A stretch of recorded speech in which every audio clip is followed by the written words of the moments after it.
타임. 요즘 북한을 둘러싼 국제 정세가 정말 요동을 치고 있는 것 같습니다. 우리한테 겁을 주고 있는 것 같습니다. 이런 가운데 우리가 어떻게 평안을 누릴 수가 있겠습니까? 우리가 세상을 조율하시는 주님을 의지하고 간구해야 할 줄로 믿습니다. 모든 일에 선하신 하나님을 의지하고 감사를 드립니다. 오늘 말씀의 제목은 장사하라입니다. 이거 어렵습니다.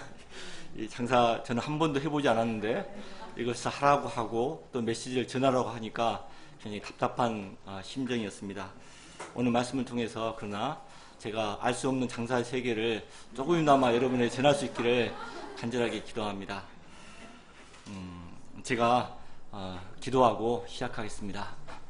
감사하신 아버지 하나님, 하나님께서 저희들을 구원하시고 정말 정욕과 또 교만과 또 시기심과 또 열등감과 모든 죄악으로부터 저희를 구원하시고 이제는 정말 살아있는 자들로 이제 인도하심을 감사합니다.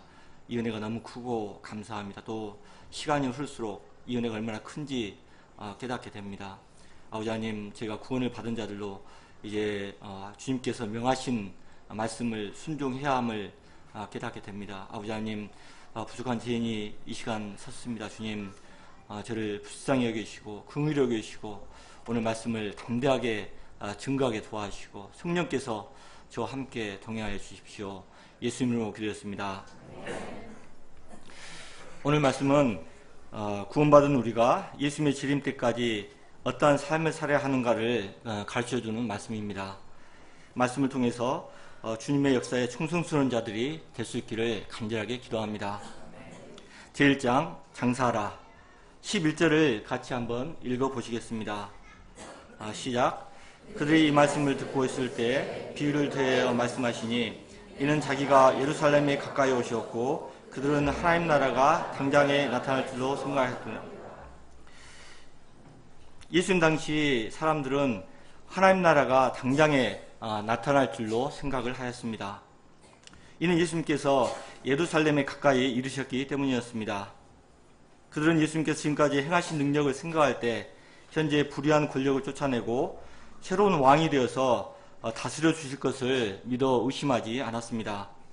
이런 분위기에 또 제자들도 예수님께서 예루살렘에 입성만 하시면 왕이 될 것이고 하나님 나라가 당장에 임할 것이라고 믿었습니다.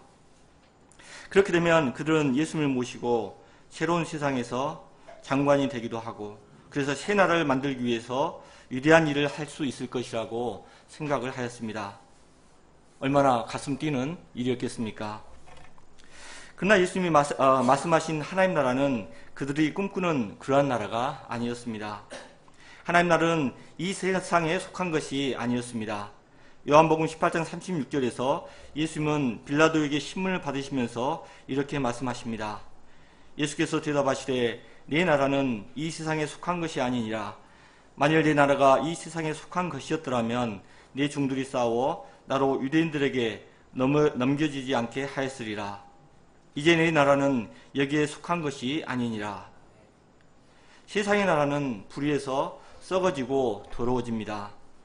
부정과 부패로 사라져버리는 허무한 나라입니다. 역사 속에 얼마나 많은 나라들이 세워지고 사라졌습니까?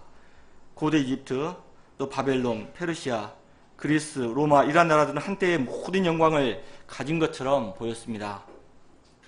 그러나 부정과 부패, 압제와 광기, 폭력, 정욕과 허무로 인간의 한계를 드러냈습니다. 결국 그들의 영광은 허무하게도 사라져 버렸습니다. 그러나 하나님의 나라는 세상의 나라처럼 썩고 부패하여 사라지는 허무한 나라가 아닙니다. 하나님의 나라는 공의와 진리와 사랑으로 다스리는 영원한 나라입니다. 썩지 않고 쉬하지 않고 사랑과 인자가 넘치며 악이 침범할 수 없는 곳에 하나님께서 영원히 다스리는 나라가 됩니다. 우리가 예수님을 따르면서 이 땅의 영광의 나라를 생각한다면 우리는 금방 실망하거나 실족하기 쉽습니다. 예수님을 믿으면서 이 땅에서 영광과 부귀를 추구한다면 우리는 금방 실망하게 됩니다. 이 땅의 소망은 허무한 것들이기 때문입니다. 우리는 이것들을 자주 경험합니다. 국민들의 바람으로 매년 5년마다 새로운 정부가 들어섭니다. 무시무시한 군사정부를 거쳐서 문민정부, 그 다음에 국민의 정부, 또 참여정부, 그리고 마지막으로 인위정부. 이름도 다양한 정부들이 들어섭니다. 대통령 선거를 할 때만도 사람들은 열광적으로 기대를 합니다. 그러나 시간이 지나면서 북한이 미사일을 발사하고 서해안에서 휴전선에서 북한이 장난을 칩니다. 백화점이 무너집니다. IMF가 터지고 지하철에서 불이 나고 대교가 무너집니다. 기름배가 빵꾸 나고 메르스가 갑자기 닥쳐오고 학생들을 태운 배가 가라앉습니다. 또 오늘에는 달걀 파동이 일어납니다. 정부는 이러한 위기에 우왕좌왕합니다. 그래서 여론조사를 하면 바닥을 치고 백성들은 말합니다. 도대체 이 정부는 뭐야? 왜 이렇게 무능해? 내가 왜 이런 사람을 찍었지? 이럴 줄 몰라서 한탄을 합니다. 그리고 정권 말기에 들어갑니다. 예외 없이 부정부패가 드러납니다. 그리고 줄줄이 사탕으로 감옥에 들어갑니다. 백성들은 이제 배신감과 절망감으로 분노를 표출합니다. 이렇듯 새로운 정부에 대한 처음 열광이 있습니다. 그리고 시간이 흐르면서 실망하고 실망이 배신감과 분노로 바뀌게 됩니다. 이러한 패턴은 이스라엘 백성들이 예수님을 바라보는 시선에서도 마찬가지였습니다. 처음 백성들은 열광하였습니다. 새로운 나라에 대한 기대로 한껏 부풀었습니다. 종려나무를 바닥에 깔며 예수님이 예루살렘 입성을 황호하였습니다. 주의 이름으로 오신 이여 호산나, 우리의 왕이 되어주소서, 우리를 해방시켜 주소서. 그들이 왜 이렇게 열광하였습니까? 그들은 예수님의 가르침에는 관심이 없었고 자기들의 영광에만 관심이 많았기 때문입니다. 예수님은 고난과 십자가를 얘기를 했습니다. 그러나 이 말씀은 귀에 들어오지 않았고 그들은 예수님을 이용해서 자신의 욕심과 이 땅에서 자기들의 꿈만을 이루고자 하였습니다. 그들은 예수님이 이루고자 하시는 그 나라, 하나님 나라를 이해할 수가 없었습니다. 그래서 이내 실망하고 그 실망은 분노로 바뀌게 되었습니다. 마침내 그들의 분노는 끔찍하게도 예수님을 십자가에 못 박히는 어처구니없는 일을 저질렀습니다. 이 땅에 대한 사람들의 소망이 이러합니다. 이 땅의 소망은 썩고 터가 무너지면 사라져버리기 때문입니다. 이 땅의 소망은 우리가 예수님을 따르고 순종하는데 큰 장애물이 될 뿐입니다. 그것은 자기를 사랑하는 삶이기 때문입니다. 그렇기 때문에 예수님은 당신을 따르고자 하는 자에게 자기를 부인하고 자기 십자가를 지는 삶을 살도록 권면하고 계십니다. 그럴 때 예수님이 우리에게 주시고자 하시는 하나님 나라를 우리는 약속으로 받을 수가 있습니다. 이 땅이 아닌 영원한 하나님 나라, 썩지 않고 쇠하지 않은 나라에 대한 소망을 가지고 순례자의 삶을 살아갈 수가 있습니다. 이때 우리는 헛된 것에 눈을 돌리지 않고 예수님을 배워날 수가 있습니다. 우리가 예수님께서 주시고자 하시는 진정한 하나님 나라에 대한 소망을 가지고 이 땅에서의 거룩한 순례자의 삶을 살아나갈 수 있기를 간절하게 기도합니다. 예수님은 당장 이 땅에서 하나님 나라를 기대하는 지자들에게 한 비유의 말씀을 하고 계십니다. 12절, 13절을 다 같이 읽어보시겠습니다. 시작. 이르시되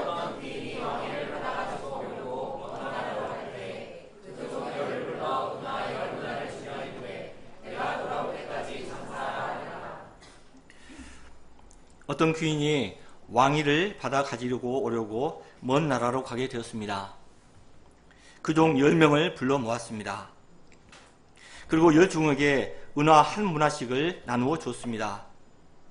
은화 한 문화는 100데나리온이고 데나리온은 어른의 하루 품삯입니다. 하루 품삯을 10만원쯤 잡으면 오늘날 1000만원의 돈이 됩니다. 주인의 입장에서 보면 많지 않은 돈이겠지만 종들의 입장에서는 적지 않는 돈입니다.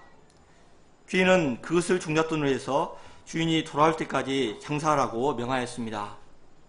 그리고 귀인은 먼 나라로 갔습니다. 한번 먼 나라로 가면 정확히 언제 오는지 모르는 일입니다. 14절에 보면 그 백성들은 귀인을 미워하여서 귀인이 왕됨을 원치 아니한다고 사자까지 보내기까지 하였습니다. 그리고 많은 세월이 흘렀습니다. 백성들의 방해에도 불구하고 귀인은 왕위를 받아가지고 돌아왔습니다. 돌아온 주인이 제일 먼저 한 일이 무엇입니까?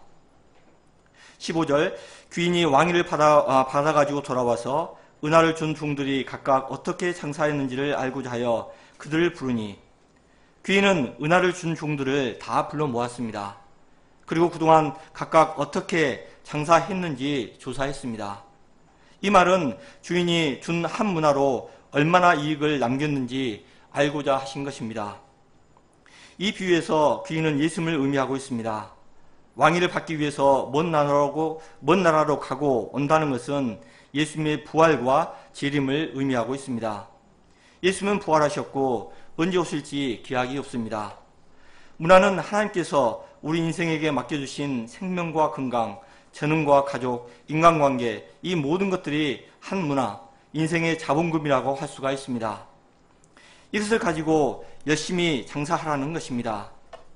또 한 문화는 주님께서 우리에게 주신 복음이 될 수가 있습니다. 하나님께서는 우리에게 복음 장사를 하라는 방향을 주셨습니다. 장사라는 것은 이윤을 남기라는 것입니다. 이 말씀은 구원받은 제자들에게 주신 말씀으로 해도 되고 안 해도 되는 그러한 일이 아닌 준엄한 명령의 말씀입니다. 결산의 때를 생각하고 예수님께서 재림하시는 그날 때까지 구원받는 성도라면 마땅히 해야 하는 것입니다. 이것은 복음 전파의 사명을 말하기도 합니다. 양들을 1대1 말씀으로 섬겨서 제자 양성하고 더 나아가서 성사학국과 세계 선교를 통해서 하나님 나라를 확장하는 일입니다. 예수님은 마가복음 16장 15절에서 이렇게 명령하였습니다. 또 이르시되 너희는 온 천하에 다니며 만민에게 복음을 전파하라. 복음 전파 사명은 우리 모임뿐만 아니라 복음을 영접한 사람에게 주신 예수님의 유언적인 지상 명령이 됩니다. 그러면 왜 이 장사가 중요한 것입니까? 우리가 파는 복음이 너무나도 중요하기 때문입니다. 세상에서 장사는 사람들의 필요한 물건을 파는 것입니다. 그런데 이러한 물건은 있으면 좋고 없으면 약간 불편할 따름입니다. 그러나 우리가 파는 복음은 이러한 수준의 물건이 아닙니다. 생과 사를 가르는 물건입니다. 우리가 장사하는 복음 안에는 하나님께서 태초부터 계획하신 구원과 생명이 들어있습니다. 이 복음을 사람들이 얻느냐 얻지 못하느냐에 따라서 구원을 얻느냐 심판을 받느냐 결정이 됩니다. 그래서 사도 바울은 로마 성도들에게 이렇게 외쳤습니다. 내가 복음을 부끄러워하지 아니하노니 이 복음은 모든 믿는 자에게 구원을 주시는 하나님의 능력이 됩니다. 먼저는 유대인에게요 그리고 헬라인에게로다. 모든 사람에게 이 복음이 반드시 필요합니다. 이 복음을 영접하면 구원을 얻기 때문입니다. 영생을 얻기 때문입니다. 생명을 얻고 기쁨과 평강과 만족을 얻기 때문입니다. 우리는 이 복음의 가치를 알고 감동을 받은 자들입니다. 우리는 죄로 인해서 고통하고 또 신음하고 이기적이고 인생이 무엇인지 모르고 살아왔습니다. 정욕과 이기심, 방탕한 삶으로 사마리아 여인같이 살았고 세리와 같이 살아왔습니다. 죄로 인해서 문둥병자와 같은 삶을 살았습니다. 그래서 내면은 귀신 들려서 무덤에 거한 그라사 광인처럼 살았습니다. 또 니고데모처럼 교만한 인생을 살며 하나님을 대적하고 살아온 자들입니다. 이런 삶이 얼마나 나를 고통하고 비참하게 하였습니까? 이러한 죄를 하나님은 예수님이 저희가 받을 고통을 대신 받게 하심으로 저희를 구원하여 주었습니다. 목자님들이 몸소 체험한 감동을 우리에게 전해주고 시간과 물질을 또 젊음을 투자해서 우리에게 증거함으로 우리도 이 새롭고 감동적인 세계로 들어올 수 있었습니다. 그리고 예수님을 따르는 제자의 삶을 살게 되었습니다. 예수님이 이제 우리가 구원받은 후 이 복음을 장사하라고 명령하십니다. 이 복음보다 귀한 상품이 세상에 어디가 있겠습니까? 아무 데도 없습니다. 복음은 이 세상 것이 아닌 하나님이 우리 영혼을 위해서 준비하신 보물입니다. 복음 장사는 우리의 젊음과 시간과 물질을 투자해도 전혀 아깝지 않는 장사가 됩니다. 아니 반드시 해야 하고 순종해야 하는 그런 장사입니다. 그리고 이 장사는 우리의 삶을 더욱더 풍성하게 하고 가치 있게 하고 만족하게 하고 또 행복하게 하는 장사입니다.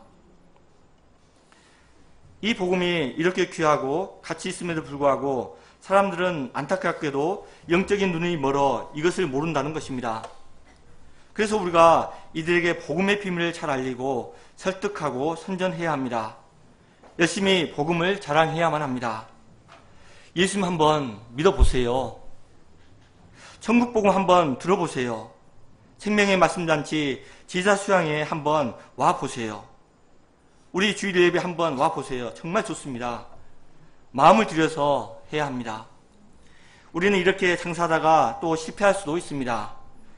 캠퍼스에 올라가서 복음장사 하다 보면 새파란 후배들이 경계하는 매의 눈초리와 무시의 눈초리로 우리를 바라보기도 합니다. 수모를 당하기도 합니다. 매주 토요일 전도하는데 전화번호도 안 주려고 합니다. 번호를 준 양들이 이제는 전화를 안 받을 때 우리는 마음이 상하고 낙담할 수가 있습니다. 그렇다고 우리는 포기해야 합니까? 포기할 수가 없습니다. 그들을 더욱더 불쌍히 여기고 다시 도전해야 합니다. 장사에서 실수나 실패는 있기 마련입니다. 그러나 이러한 실수와 실패를 보완하고 끊임없이 도전할 때 반드시 때가 이를 것입니다. 가장 큰 실패는 도전하지 않는 것이라고 누군가 말했습니다. 우리가 일비하지 않고 복음 장사를 하고 비록 실패처럼 보이는 상황에 처해도 다시 도전할 때 반드시 열매를 맺게 될 것입니다. 우리가 내가 돌아올 때까지 장사라는 주님의 명령에 순종하여서 때를 얻든지 못 얻든지 복음 전파에 힘쓰는 삶을 살 수 있기를 간절하게 기도합니다. 고 정주영 현대그룹 회장은 헬리콥터를 타고 서울시내를 내다보면서 빈대가 보일 때마다 현대차를 팔아가지고 적어도 현대차를 주차시켜야겠다고 말했다고 합니다. 세상에 얼마나 많은 회사들이 별것 아닌 상품을 가지고 선전하고 있습니까? 라면이 맛있으면 얼마나 맛있겠습니까? 그런데 이것을 팔기 위해서 국물이 끝내줘요 멘트를 날리면서 우리의 미각을 자극합니다. 또 잇몸이 시릴 때 이가 탄 하고 선전을 합니다. 그 약을 먹으면 흔들린 이도 단단해질 것 같은 착각이 듭니다. 필요가 있습니까? 간 때문이야, 간 때문이야. 이렇게 약선전을 합니다. 별것 아닌 제품도 그들은 사활을 걸고 목숨을 걸고 장사를 합니다. 아침부터 저녁까지 아예 어떤 가게는 24시간 문을 열어놓고 장사를 합니다. 이에 비하면 우리의 상품은 예수님의 십자가의 보혈로 완성하신 복음, 죽음의 권세를 파하시고 천국 문을 여신 생명의 복음입니다. 이 안에 생명과 만족이 있습니다. 이 안에 모든 것이 있습니다. 그러므로 우리는 이것을 자랑해야 합니다. 담대하고 자신있게 광고하고 장사해야 되겠습니다. 힘써 예수님을 자랑하고 열심히 복음 장사를 하면 됩니다. 이 장사는 하고 싶으면 하고 하기 싫으면 하지 않아도 되는 그런 일이 아닙니다. 반드시 해야 하는 장사이고 생명을 살리는 장사입니다. 제2장 칭찬받은 종. 주인은 한 사람씩 불러 결산을 하였습니다. 16절부터 18절까지 또 19절까지 한번 읽어보시겠습니다. 시작.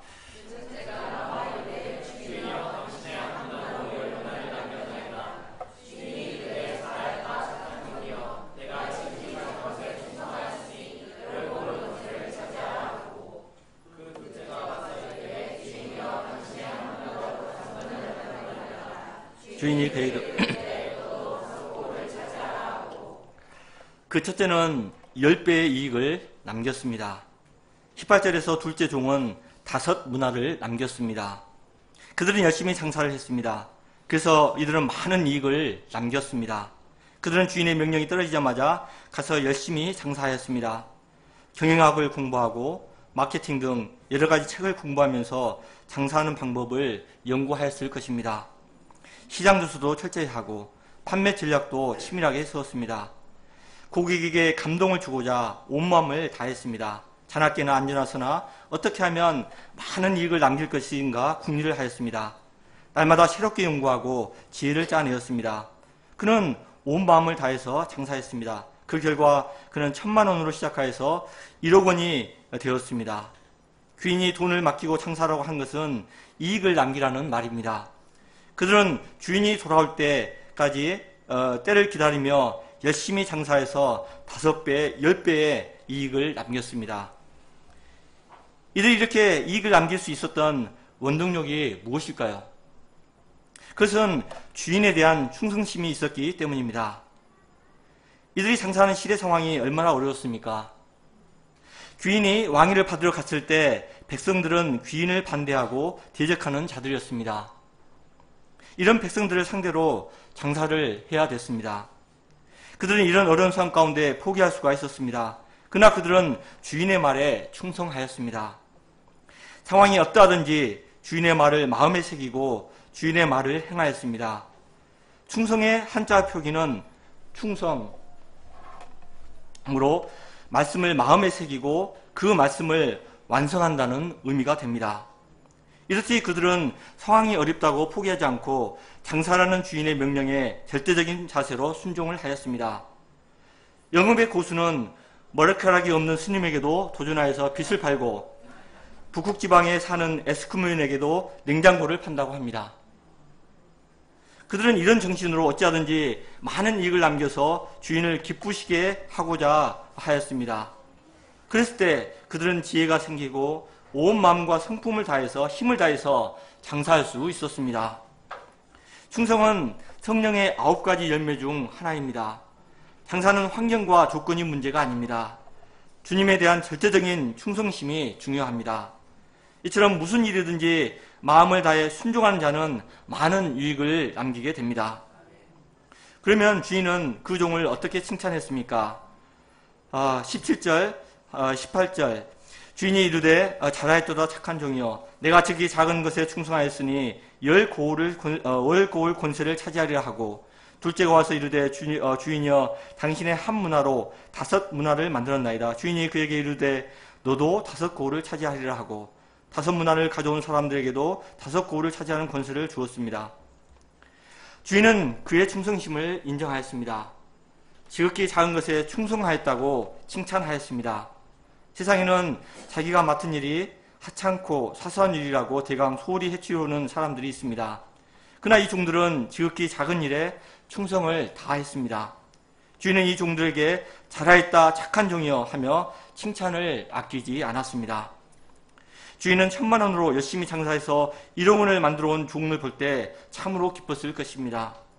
이것은 이익을 많이 남겼기 때문이기보다는 그 종의 충성심에 감동을 받은 것입니다. 한 문화는 주인에게 지극히 작은 것에 불과합니다. 그러나 종은 그 일에 충성을 다했습니다. 주인을 위해서 죽도록 충성한 그 종들을 생각할 때 고맙고 믿음직스러웠을 것입니다. 언제 돌아올지 모를 자기를 기다리며 충성을 다한 이 종이 너무나 고마웠습니다. 그래서 지극히 작은 것에 충성했다고 칭찬을 했습니다. 그리고 10고을, 5고을을 다스릴 권소를 차지하도록 축복하였습니다. 이것을 보면 주인이 종들에게 한 문화씩 주며 장사라고 한 것은 단순히 돈을 벌려는 욕심에서가 아닌 것을 볼 수가 있습니다. 더 큰 것을 맡기기 위해서 그 충성심을 테스트하는 것입니다. 예수님께서 우리에게 지극히 작은 것을 맡기셨습니다. 이것은 우리를 부려먹기 위해서가 아닙니다. 우리에게 더 크고 영원한 축복을 주시기 위함입니다. 주님께서는 우리의 충성심을 지켜보실 것입니다. 한 팀의 1:1, 기도와 섬김, 말씀 전도 이러한 것들은 별 볼 일 없는 것처럼 느껴질 수가 있습니다. 그러나 주님은 우리가 마음의 중심으로 주님의 말씀에 충성하는 것을 보실 것입니다. 그러므로 우리는 지극히 작은 것에 충성을 해야 합니다. 이렇게 작은 것에 충성할 때 이것들이 쌓여서 큰 역사가 일어납니다. 이러한 작은 일에 충성할 때 한 영혼의 복음의 흔적이 남기고 그 사람을 변화시킵니다. 한 팀의 1:1로 우리 인생이 변화했고 나를 위한 목자님들의 기도가 우리를 살렸습니다. 이러한 변화들이 나와 우리를 변화시키고 가정과 우리 사회를 변화시킬 것입니다. 그리고 영원한 하나님 나라에 큰 흔적을 남길 것입니다. 누가복음 16장 10절은 이렇게 말합니다. 지극히 작은 것에 충성한 자는 큰 것에도 충성되고 지극히 작은 것에 불의한 자는 큰 것에서도 불의하느니라.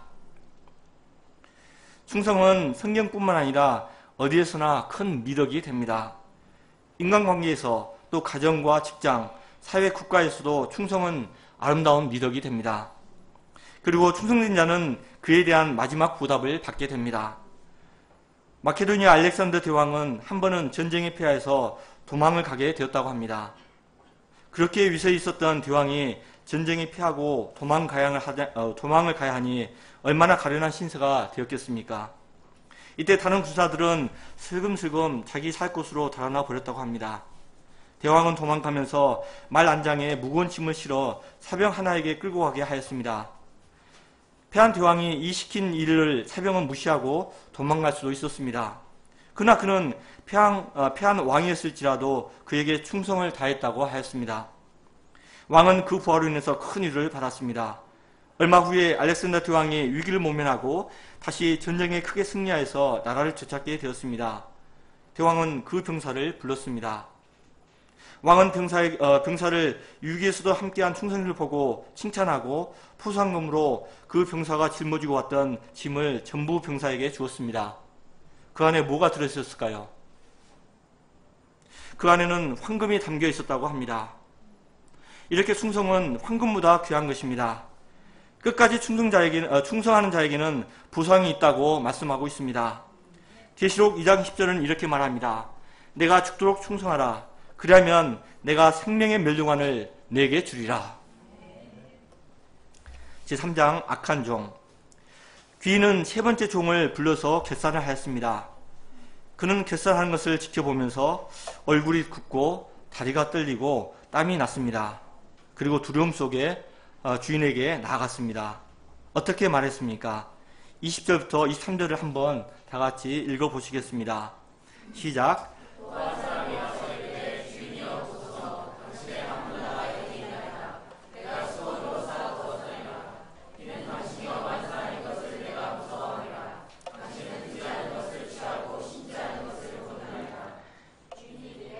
악한 종아, 내가 네게 말할 내가 너를 그러면 어찌하여 내 돈을 은행에 맡기자 했느냐? 그러면 내가 와서 이저와 함께 그 돈을 차리라 하고. 이 종은 한 문화를 수건에 꼭꼭 싸서 아무도 모르는 곳에 보관해 두었다가 한 문화 그대로 내어왔습니다. 막상 왕 앞에 와서 회개하려고 하니 마음에 걱정이 태산 같았습니다. 그래서 할 수 있는 것이 뭐였겠습니까? 그것은 변명을 늘어놓았습니다. 주인이 너무 엄한 분이기 때문에 두려워서 장사를 못했습니다. 이 종은 주인의 명령에 순종치 않았습니다. 내가 돌아가기까지 장사하라는 명령은 곧 일을 하라는 명령입니다. 종은 시간을 아껴서 일을 해야만 했습니다.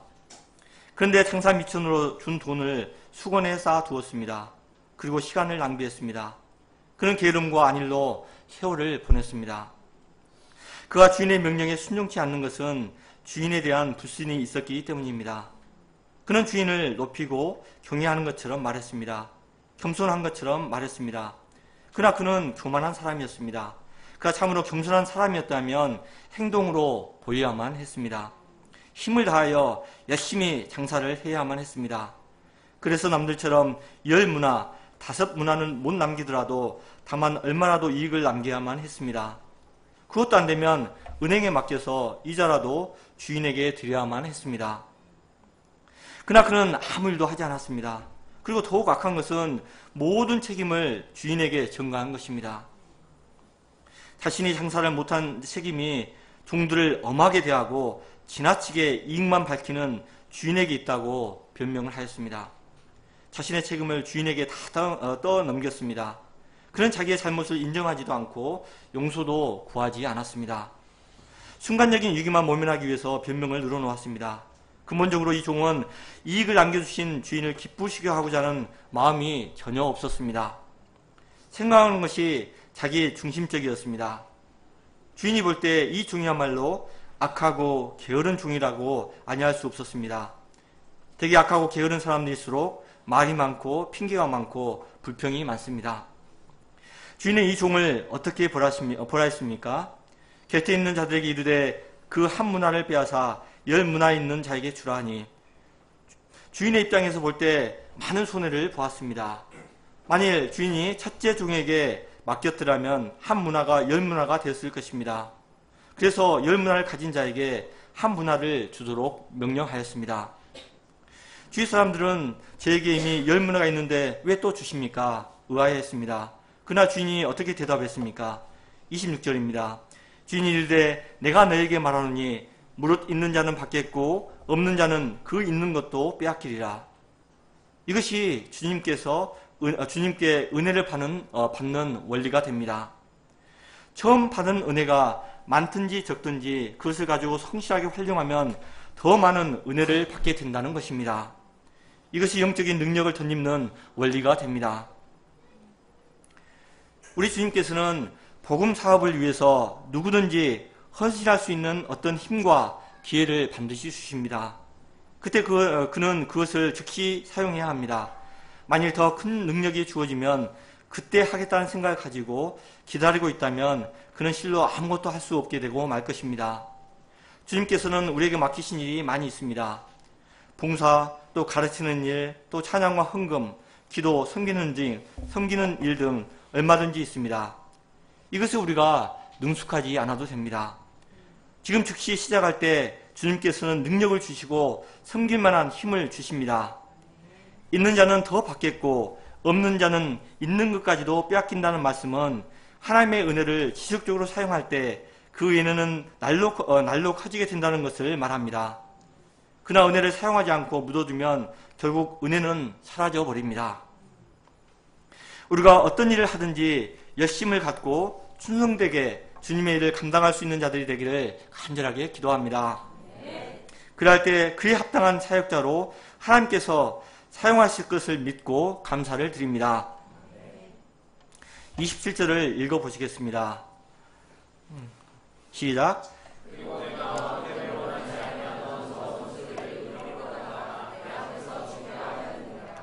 이 비유는 예수님의 왕권을 인정치 않으려는 복음의 원수들을 의미합니다.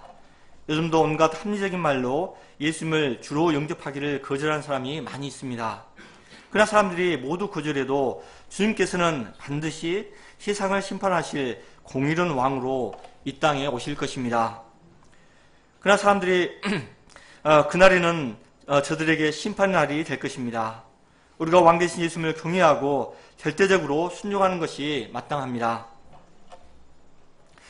저는 학기초 3명의 신입생 제자 양성을 위해서 기도해 왔습니다. 학기초 소원인 양들이 많이 만나고 또 군대에 제대한 옛 양도 만나서 일대를 시작하였습니다. 신입생인 동민이를 통해서 그의 친구를 소개받았고 또 누가 목전을 통해서 간호학과 양들도 소개를 받았고 또 전도 모임을 통해서 양들을 만났습니다. 양들을 자주 집에 초청하였습니다. 많은 관계성이 맺어지자 제자양성의 가능성이 보였습니다. 그런데 시간이 흐르자 말씀 공부에 초청하고 주일 예배에 초청하였지만 응답은 없고 전화도 받지 않았습니다. 1대1을 하던 양은 학업의 어려움으로 인해서 얼마 동안 카나다로 떠나버렸습니다. 저는 마음이 상하였습니다. 그러면서 이제는 어쩔 수 없지 뭐 안일을 하고 있었습니다. 그러나 저희 내면에는 실패의 앙금이 깊이 남아있는 것을 보게 됩니다. 그러나 오늘 말씀을 준비하면서 실패는 있을지 몰라도 그래도 계속 말씀에 순종해서 복음을 장사하는 말씀을 영접하게 되었습니다. 실패는 있어도 포기하지 말고 계속 관계성을 맺고 신망하고 말씀을 심어야 함을 배우게 됩니다. 제가 그들을 불쌍히 여겨 포기치 않고 기도의 끈을 놓지 않기를 간절하게 기도합니다. 제가 장사하는 주님의 말씀에 순종할 수 있기를 간절히 기도합니다. 당신의 피로 이루신 이 복음을 자랑하고 장사할 수 있기를 간절하게 기도합니다. 결론입니다. 구원받은 우리 신자들에게 가장 중요한 것은 만왕의 왕 대신 예수님의 왕권을 인정하는 것입니다. 현재 맡겨주신 작은 일에 충성을 다하는 것입니다. 주님께서 우리에게 직분을 맡기신 것은 우리의 충성심을 알아보기 위함입니다. 은혜로 구원받은 우리가 더 크고 중한 일을 맡겨도 능히 감당할 수 있는 충성스러운 일꾼이 되기를 간절하게 기도합니다. 제가 기도하고 마치겠습니다. 감사하신 아버지 하나님, 하나님께서 저희 쓸모없는 죄인들을 이제 구원하시고 정말 모든 이제 불의와 고통 가운데서 구원하신 걸 생각할 때 감사합니다. 은혜를 제가 잊지 않고 주님의 왕권을 인정하게 도와주시기를 간절하게 기도합니다. 주님께서 저에게 이제 이 복음을 장사하라 명하신 것을 이제 명령으로 받습니다. 아버지 하나님, 시기가 어떠든지 때가 어떠든지 이 말씀을 증거하는 삶을 살게 도와주시고 무엇보다 주님께 충성하는 자들이 되게 도와주시기를 간절하게 기도합니다. 예수님으로 기도했습니다.